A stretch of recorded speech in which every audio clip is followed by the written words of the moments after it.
día de hoy, el INEGI dio a conocer la inflación en el mes de octubre y la que ha resultado de los últimos 12 meses. Seguramente a usted le son familiares algunos de los aumentos de precios de alimentos, frutas, verduras y de algunas mercancías que le compartimos en la barra informativa, donde proyectamos las variaciones de precios. Y podrá usted no estar de acuerdo con el dato que da a conocer el INEGI, pero es un indicador del incremento promedio de los precios en un mes, ya que algunos de esos bienes en efecto suben, pero otros bajan, así como dependiendo también de la zona geográfica, donde también hay diferencias. Y sin duda que podemos culpar a la pandemia y sus efectos económicos como las causas principales de la inflación, pero mejor conversemos con nuestro experto, el maestro Luis Pérez Lezama, de Saber Think Tank veracruzano. Muy buenas noches, Luis. ¿Cómo está, doctor? Qué gusto saludarlo y, por supuesto, saludar a su auditorio. En efecto, brutal lo que hemos visto en el dato de hoy. 0.84 para el auditorio que hoy nos saluda, doctor, y empiezo con esta introducción. Normalmente vemos medio punto porcentual el movimiento de precios y hoy estamos viendo 0.84, lo que habla, bueno, de niveles en 2 décadas de verdadera locura. Esto, como atinadamente lo dice usted, se trataba inicialmente, y aquí lo hemos platicado, de un efecto pandémico, luego pospandémico, pero hoy ya estamos viendo las causas, las consecuencias vistas desde un enfoque ya más allá de lo que lo provocó. ¿Y qué está pasando, doctor? Bueno, evidentemente cuando vemos promedios muy altos, como este 6.24, que no veíamos desde, insisto, hace 2 décadas, en un mes como hoy, y cuando menos desde 2017-2018, en escenarios parecidos y que nos recuerdan al gasolinazo. Bueno, cuando vemos estos promedios tan altos significa que hay muchos máximos históricos, es decir, que todavía hay cuerda para jalar mucho más allá, ¿no? Ya estamos empezando a preocuparnos porque en el subyacente, el que le toca a la política monetaria, 5.19 ya tiene rato ahí estacionado, los precios que son más volátiles en teoría, 9.47, y empezamos entonces a, insisto, a familiarizarnos con 2 dígitos inflacionarios que son, como bien lo dice usted, promedio. Entonces, bajo este contexto, pues tenemos 8 meses, 16 quincenas, de manera constante, consecutiva, acumulando más de 30% en la inflación, repito, acumulada, y eso empieza ya a mermar el poder adquisitivo de manera grave. Hoy podríamos, doctor, si usted me lo permite, dividir hasta en 3 partes esta intervención, ¿no? Lo malo, lo muy malo y lo peor, y esto es lo malo, ¿no? Que probablemente tengamos que ver ya aumentos en las tasas de interés, y ojalá que el Banco de México nos escuche. Saludos a la Junta de Gobierno, cuando menos en 50 puntos base, doctor, porque si no, de otra manera, estos mensajes no van a ser atendidos, toda vez que ya no se trata, insisto, de fuerzas de oferta nada más, las que están sufriendo, sino también de aspectos de demanda clarísimos, doctor. Ahora bien, Luis, estarás conmigo de acuerdo que quienes te están escuchando, pues ahí lo ven en el día a día, con el gas doméstico, con la energía eléctrica, con las frutas, verduras, que ha dejado de comprar la gente para hacer rendir un salario que es la tortuga y donde la liebre son los precios. Correctísimo, doctor. Y hay dos contextos. Primero, lo que ya dejamos de comprar, y segundo, cómo estamos comprando aquello que es inevitable o inelástico, ¿no? Estamos alejándonos, y es verdad, del gas. Es increíble, pero muchas familias están volviendo al carbón, están volviendo a combustibles tradicionales como la madera. Resulta irrisorio, pero hasta las resistencias en los botes de agua para podernos bañar, de verdad es que el tema del gas con un 10% que ha vuelto, ya nadie se acuerda lo del gas del bienestar. La verdad es que eso nos ha pegado muchísimo, ¿no? Hemos tenido que prescindir de algunas verduras, y por eso le decía yo que viene en un momentito más la parte que es lo peor.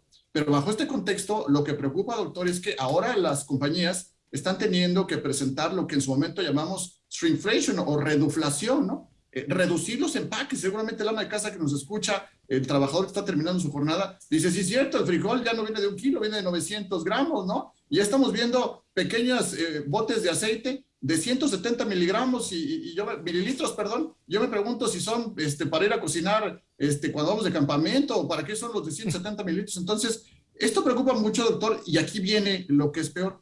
Porque como estamos teniendo que prescindir de alimentos que son básicos como la cebolla, vamos a no comer huevo esta semana, ¿no? Caramba, hasta el nopal nos subió 25%, ¿no?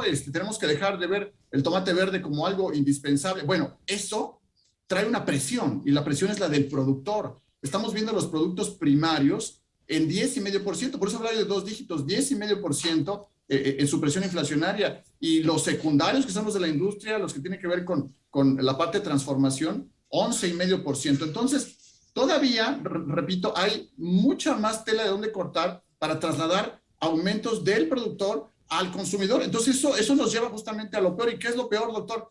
Que me parece que gobierno y sociedad tenemos que entender, pero sobre todo gobierno, que hay un tema de entorno alimentario que puede empezar a romperse y que nos va a llevar a un asunto que se llama inseguridad alimentaria. ¿Qué quiero decir? Bueno, el mecanismo por el cual las cadenas de suministro proveen a la ciudadanía de la oferta, es decir, de todos estos productos, tiene que garantizar que tengan ciertos niveles de estandarización, de asequibilidad, es decir, que podamos comprarlos, porque si no se convierten en artículos de lujo, como usted bien lo intuye en la pregunta, ¿no? Si no tenemos acceso a una cadena de suministro ordenada, si no hay algo que podamos hacer a través de nueva oferta o de vigilar algunos abusos, pues entonces no podemos nutrirnos. Y esto, doctor, es lo peor en un contexto donde hay inflación del consumidor, inflación del productor, y que puede llevarnos a aspectos ya que no son nada más legales o económicos, sino cualitativos, doctor.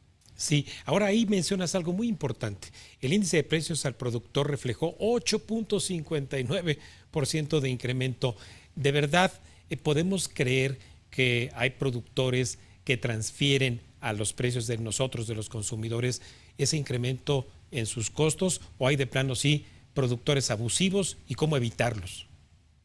No, sin duda alguna que hay quienes resisten, ¿no? Aquellos que entienden la vigencia de su negocio, quienes son solidarios y sobre todo quienes entienden que la venta por mayoreo tiene los mismos beneficios en volumen cuando los precios son, digamos, alineados al mercado, ¿no? Porque finalmente entienden que el mercado busca la eficiente asignación de recursos. Lamentablemente, y no podemos hablar de un mal o ni siquiera de una mala intención, ¿no? Nos parece que hay mucha presión en las finanzas, microfinanzas, quiero decir, de muchos de los productores que van al día, doctor, y que tienen que adelantarse o piensan que adelantándose con un aumento de precios y trasladando lo que a ellos les cuesta introducir al mercado, pues pudieran ganar. Pero tenemos todos que entender que es un momento de solidaridad, por eso hablaba de la seguridad alimentaria, porque finalmente nadie gana si no hay una justicia, un equilibrio en el mercado. Entonces, es entendible lo que están haciendo algunos productores de irse un poco más allá, pero por eso existen autoridades que puedan vigilar aquellas externalidades, digamos, en economía, ¿no? O aquellas cuestiones que ya salgan sin tener que controlar nada en el mercado, pero sí que salgan de la normalidad. Y este asunto del Buen Fin es un buen momento para estar pendiente de que esto no ocurra, doctor. Sí, ahora, Luis, quienes también te están escuchando están bajo la expectativa que, por ejemplo, ahorita en este Buen Fin puedan hacer el sacrificio por comprar una recámara, una sala, pero también esos bienes están aumentando de precio.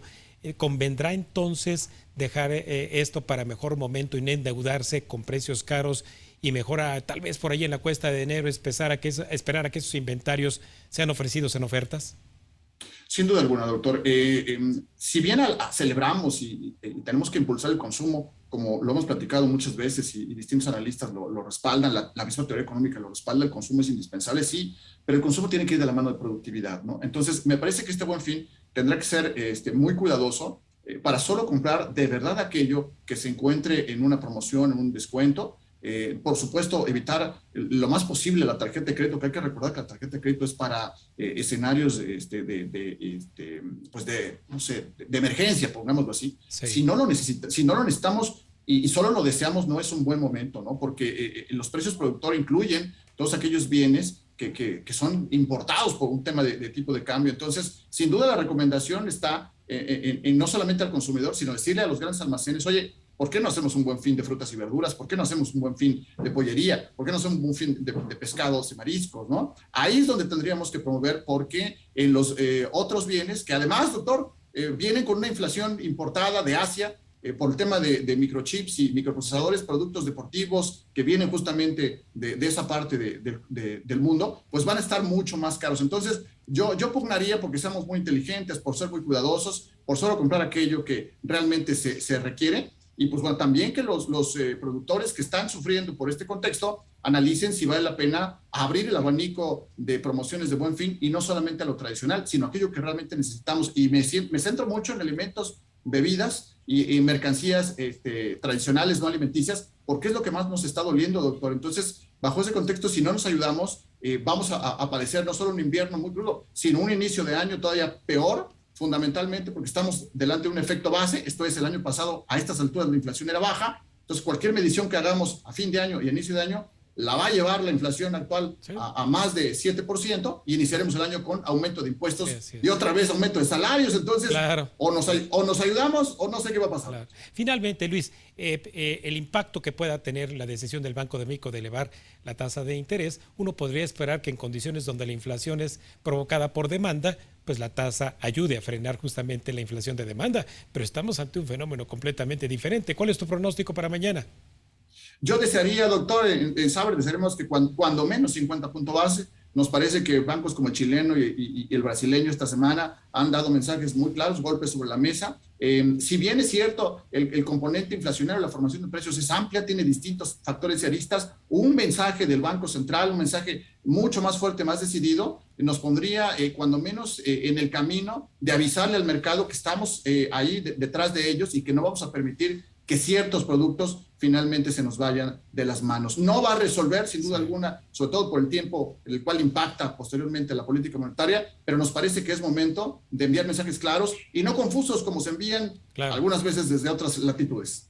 Sí, Luis. Bueno, pues aquí estaremos atentos a ello y desde luego siguiéndote en tu cuenta de Twitter y bueno, la invitación está abierta para que cuando se tome esta decisión y lo que sigamos haciendo hacia finales de año contigo lo analicemos. Muchas gracias, Luis.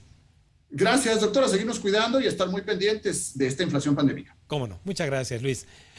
Bueno, pues usted acaba de escuchar en Cuentas Claras lo que tendrá que continuar haciendo usted por estirar el ingreso y enfrentar esta ola pandémica de inflación. Vamos a un breve corte y regresamos con lo último en activos virtuales aquí en Cuentas Claras.